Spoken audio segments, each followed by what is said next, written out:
Bonjour et bienvenue sur cette vidéo à mon bureau. C'est le sujet de la personne hypersensible et les valeurs de l'entreprise. Numéro 2, j'en ai déjà fait une la semaine dernière. Si vous vous souvenez, c'était avant le vote de l'initiative populaire en Suisse sur les multinationales responsables. Eh bien, il a été voté dimanche, donc un petit oui au niveau de la population. Bravo, hein, bravo. Malheureusement, au niveau des cantons, ça n'est pas passé, si bien que ce ne sera pas suivi des faits. Hein. Donc, la Suisse, eh bien, perd un peu l'occasion sur ce sujet-là qu'elle a engagé et elle a eu le courage d'y aller, eh bien, de devenir leader, parce que moi, je suis consciente, je pense que l'Europe aurait suivi. D'ailleurs, j'espère que l'Europe va y aller, même si là ce n'est pas passé en Suisse, et du coup la Suisse bien suivra, alors qu'elle aurait pu être leader sur le sujet. En tout cas, bravo à elle, hein, parce que c'est bien d'avoir mis cette question clairement, d'avoir clairement posé la question grâce à l'initiative populaire.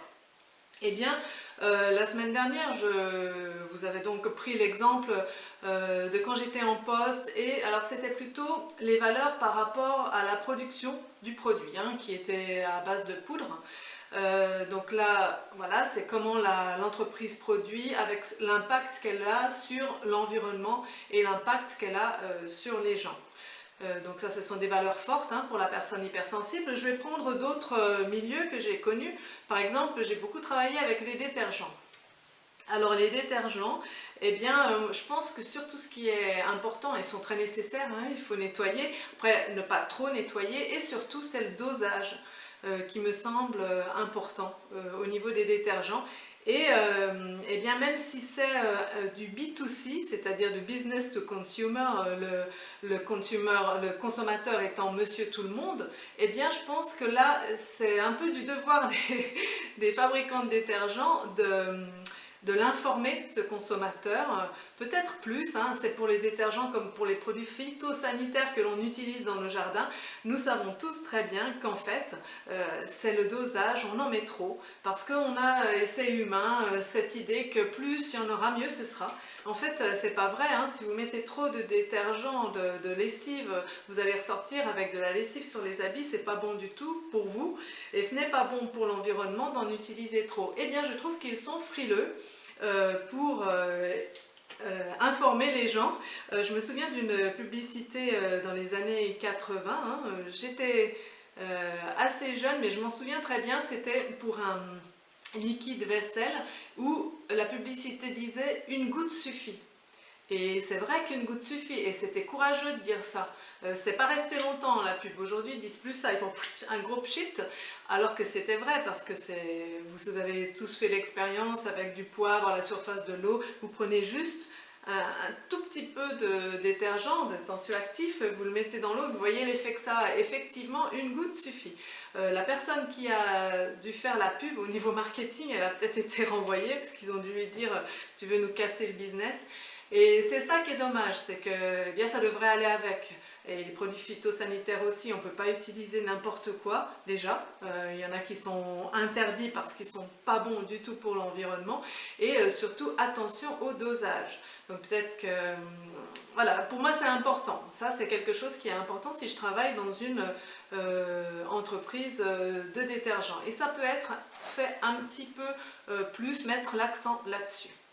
Alors dans la dernière entreprise dont je peux vous parler, eh bien j'étais chef de laboratoire, et eh bien moi je voulais l'efficacité, donc quand je suis arrivée, ils remplissaient quelques centaines de bouteilles pour faire des tests, hein, pour tester les bouchons, quelques centaines de bouteilles par semaine, et grâce à moi ils sont arrivés à 1000 bouteilles remplies par semaine. C'était une vraie usine. Ça m'a complètement échappé, c'était pas ce que je voulais, parce que je trouvais que les résultats qui étaient exploités, on faisait parler des chiffres, des résultats qui auraient dû rester muets pour moi.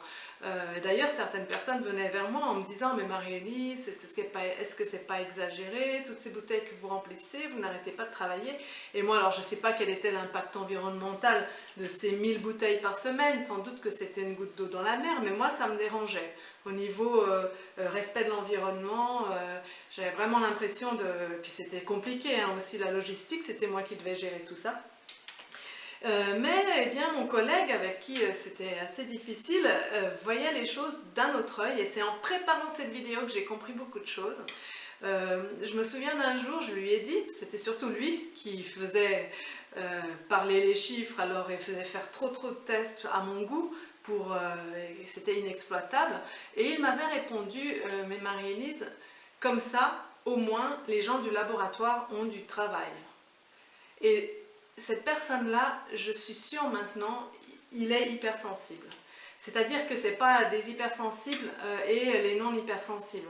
Vous pouvez être deux hypersensibles avec des grilles de valeurs différentes, pas tout à fait les mêmes, et du coup vous pouvez rentrer en conflit. Et c'était ce qui s'est passé avec nous. Pour lui, c'était plus important, le plein emploi et l'économie du pays étaient plus importantes que le sens de ce qu'on fait et l'impact environnemental. Ce qui peut se défendre, hein, c'est juste des grilles de valeurs. Donc voilà, ça m'a fait comprendre ça. Alors c'est ça que je veux montrer avec ces vidéos, c'est que les personnes hypersensibles, elles vont s'accrocher à ça, elles vont pas pouvoir... On est quand même inflexible, hein. Certains diraient d'autres mots, voilà, quand on est accroché à nos valeurs et elles ne changent pas beaucoup au cours de la vie, eh bien on est vraiment un petit peu inflexible. Donc voilà, j'ai compris ça, donc c'est intéressant de comprendre ça a posteriori, en rétroactif. Et aussi, j'avais aussi autre chose avec cette entreprise qui travaillait donc pour une grande... notre client principal était une grande boisson, hein, très connue, sucrée et gazeuse. Et d'ailleurs, j'ai de très bonnes relations avec eux. Je préparais les audits pour qu'on passe le test, hein. On était donc des fournisseurs pour eux. Et un jour, à la télé, j'ai vu un documentaire où eh bien, cette entreprise, eh bien, au Mexique, là, elle ne pollue pas les rivières, hein. Par contre, elle prend l'eau pour produire sa boisson, et au point que les gens ne boivent plus d'eau et sont obligés de boire cette boisson-là qui est moins chère que l'eau, et ils font même leurs rituels ancestraux. Au lieu de prendre la boisson qu'ils utilisaient avant à base d'eau et de feuilles et tout ça, ils le prennent cette boisson-là. Et j'avais été un petit peu choquée par ça, et le lendemain, quand je travaillais à l'entreprise, j'en ai parlé à des collègues. Est-ce que vous avez vu ce reportage? Et ils ont coupé la conversation, ils ne voulaient pas entendre, ils ont dit que c'était n'importe quoi.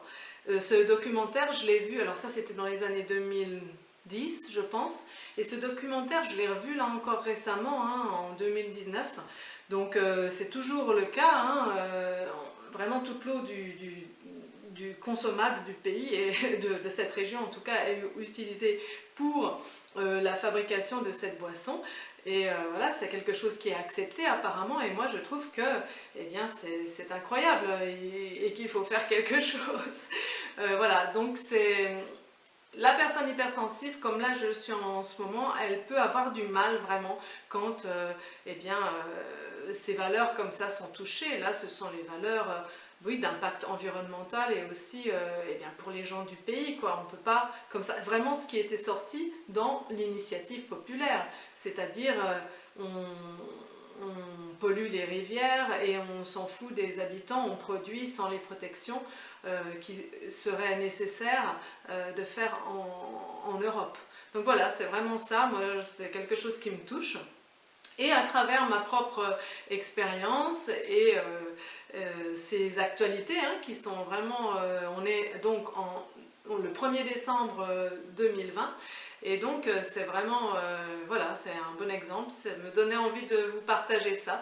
J'espère que vous avez apprécié, que vous comprenez un peu mieux. Si vous êtes manager, vous pouvez avoir des personnes hypersensibles qui sont autour de vous et que vous ne comprenez pas si vous ne l'êtes pas, qui sont très inflexibles et qui sont très mal, hein, qui peuvent venir vraiment avec la boule au ventre à cause de leur système de valeurs qui est écorné.